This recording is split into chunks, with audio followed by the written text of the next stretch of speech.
All right, what's up, guys? I just wanted to loop back with you all and kind of do a follow-up review on this Baltic watch that I purchased recently.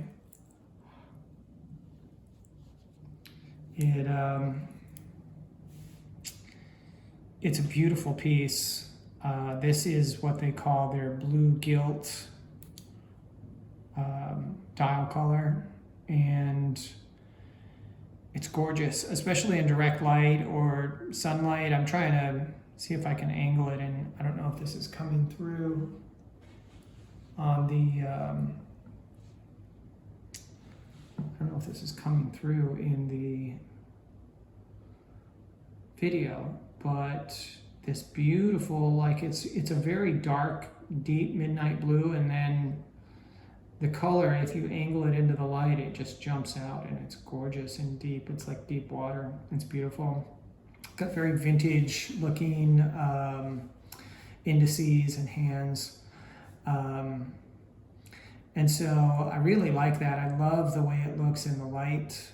In fact, the light is kind of increasing here. I think the sun's coming out. So hopefully this is coming through a little bit. I'll just kind of turn it a few different ways, and hopefully you'll see that a little bit. But so I've had it for about a week. I wanted to talk about my thoughts about it. So it's just a really beautiful, well-made watch. The first thing that has impressed me about it, actually the very first thing that impressed me about it out of the box, was the main reason that I bought a dive watch in the first place. And it's the reason that I bought my Seiko SRPD 93 that I used to have, which was the elapsed time bezel, the rotating dive bezel, which is really useful to me in my work. I work in X-ray. Some of the procedures we do, like small bowel series and things like that, we have to come back every 20 minutes or every hour and take subsequent images to see how contrast is progressing through a patient and so on. And it's just really useful to be able to use something without having to take out your phone to set a timer. So I really like that this has that, number one, but that it works so well. I'm just going to kind of turn this and come a little closer.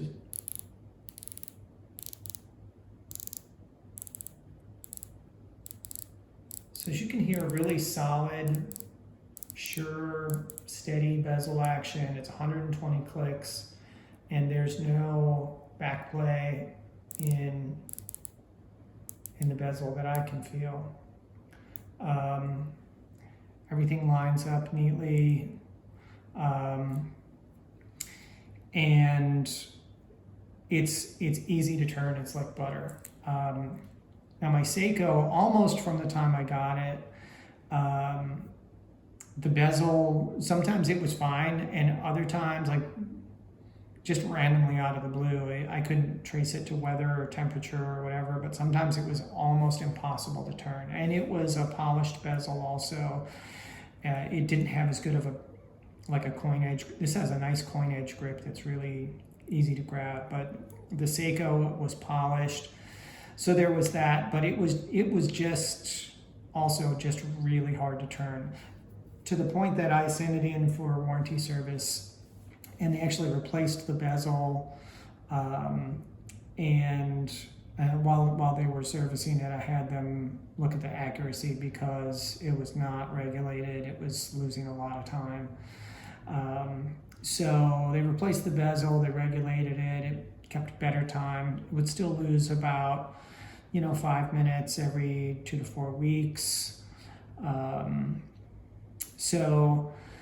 But that bezel problem just continued to happen, and I even took it to a local watchmaker and had him look at it, and he couldn't do anything for it to lubricate it or anything.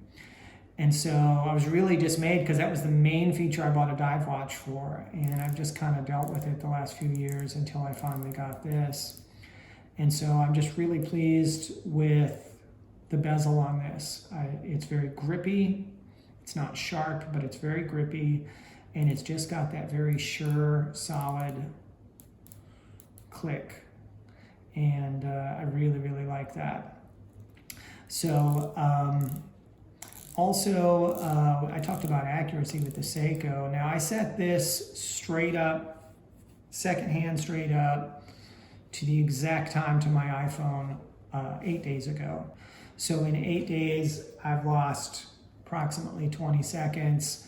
I think that works out to an average of about 2 to 3 seconds a day, which to me, for a mechanical watch, seems pretty impressive, especially one that's not a super high-end movement. I'm not going to go too into the specs on this. This has a Miyota movement. You can find the details on their website, or there's countless reviews that have been done of this watch, so I'm not going to beleaguer that, but it's a very good movement. Very impressed with it.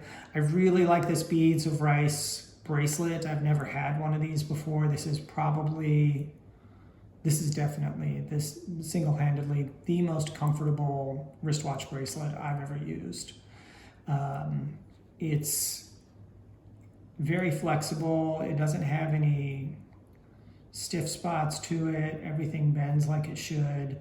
So it just molds to your wrist. It breathes really well.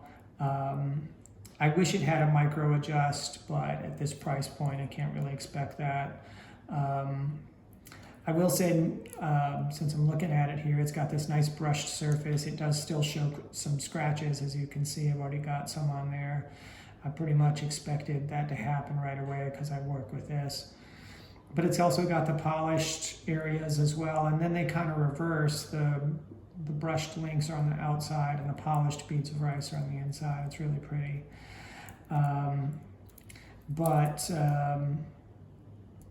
Milled clasp here is very nice. I had heard about these having just a quick release, like pop off in their earlier models, and people having problems with them, like having to have them adjusted or sent back to be modified somehow so they would hold. This actually has a dual button release, so it's very sure. Once it's secured, it's very sure. And then most of the watch surfaces also are brushed. There's some polished surfaces in there too, but most of the main surfaces are brushed, so it really has that tool watch vibe going on. Now, I've heard mixed reports about the Lume. Some people talked about that the Lume was excellent. Others have said the Lume's not that good. It fades pretty quickly, and I think it depends on what you're expecting from your Lume. If you're expecting to just kind of be in ambient room lighting like this, and then to turn the lights out and have perfect Lume, you're not going to get that from this watch. I don't know if you get that from most watches, but if you intentionally charge the Lume, it is much better. So, and I'll show you that in a minute here before I end the video. Because I've charged it with the light from my phone or with a flashlight, and then kind of set the elapsed time bezel. And I mean, most of the times I've tested it have been at night as I'm kind of getting ready to go to sleep, and it it's still going pretty strong after 30 to 60 minutes in a couple of tests that I did. So it's not as strong as at the beginning, but you can still see it.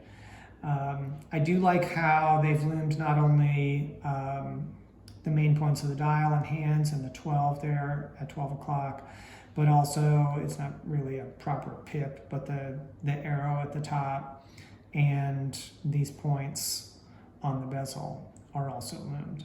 So it looks really, really nice. Give me just a second. I'm going to grab a flashlight to charge this. So unrelated product placement, I have a Maglite ML300L flashlight. These things are amazing. They're built like tanks. If you go for walks at night, it doubles as a blunt force weapon, and they're crazy bright. So, and they're made in USA too, as I understand. So Anyway, so let's charge this up. So let's just kind of get this on there. Maybe with this light here, you can even see that dial, how the color just jumps out. It's not all over. It's kind of like in certain areas as you rotate it around, you can see the color almost kind of pop out and spin around the dial. So really, really beautiful. You can see all my fingerprints on here. The crystal is sapphire, which is pretty much a requirement for me at this stage in my watch considerations, because number one, I'm a klutz.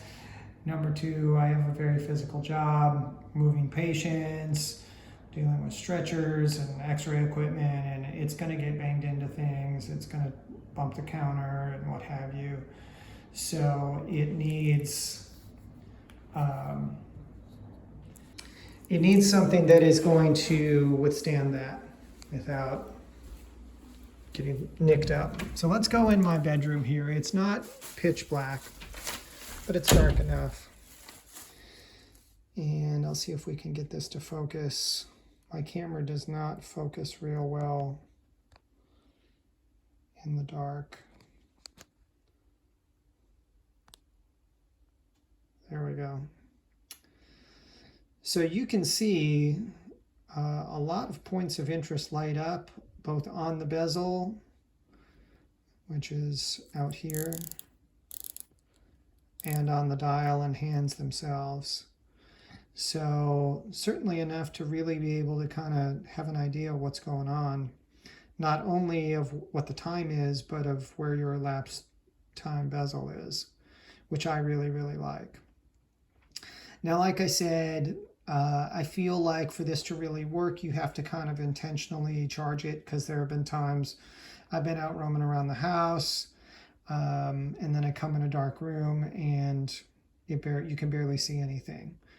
Whereas other times, if I've been out in the sun and I come in, it's bright like this. Or if I charge it with a flashlight, it will last visibly for 30 to 60 minutes. I feel like the finer points of the dial and the bezel will fade first. The hands seem to last the longest, as well as these triangles around the dial. But I'm going to come back out of here. Overall, it seems to hold its lume pretty well. You can kind of see here, just I'm not in a very dark room. There's quite a bit of natural light in here, but if I tilt away from it, you can see that the dial becomes a little bit hard to read from a distance. Now if you get up here, yeah, you can see.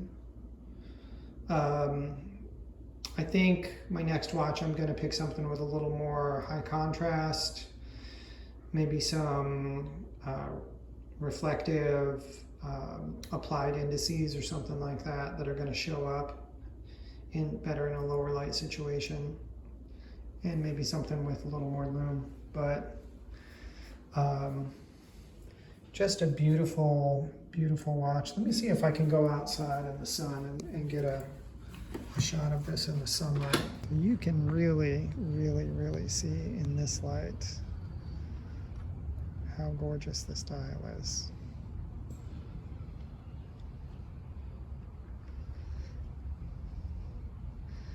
And one of the things I like about this is it's got that vintage look. Very much, you can definitely see the influence of like the Omega Seamaster 300 and a few other like classic vintage pieces that they've kind of taken some points from. They haven't done a homage per se, but they have definitely, you can definitely see the influence, and they've kind of made it their own. Overall, I'm very happy with this watch. I think that I did a fair bit of research, probably could have done a little more when I purchased this, but I feel pretty good about it. I didn't buy it for resale value, investment value. That's kind of a losing proposition with watches generally in most cases, except for maybe some of the very high-end and very collectible stuff. But it has the features I want. It does a pretty good job, and it's just a good-looking watch. Like I said, I may get something else that's a little easier to see in the dark at work at some point. I've kind of got my eye on a Christopher Ward C65 super compressor. It's looking pretty nice to me, actually. It's got some really nice dial features to it. It's still kind of vintage looking, but with the blue and the white, it's a little bit easier to see what's going on. So this could still be a great watch to wear on those days when I'm going to be outdoors, or when I just kind of want a little bit more, I don't know, less ostentatious, a little more of a reserved look, maybe a dressier look or more of a vintage look. So I highly recommend these watches from Baltic. I got excited and was like, you know, I had it for a day or so. It was keeping good time, and I went and got it sized up and started wearing it. But if I had just kind of kept this in the box and just held on to it, they have a 60-day return policy, which is fantastic. So you can return this for your money back or an exchange within 60 days if it's unworn and unused, of course. So there is that. If you're interested in this watch and you want to check it out, I highly recommend ordering it.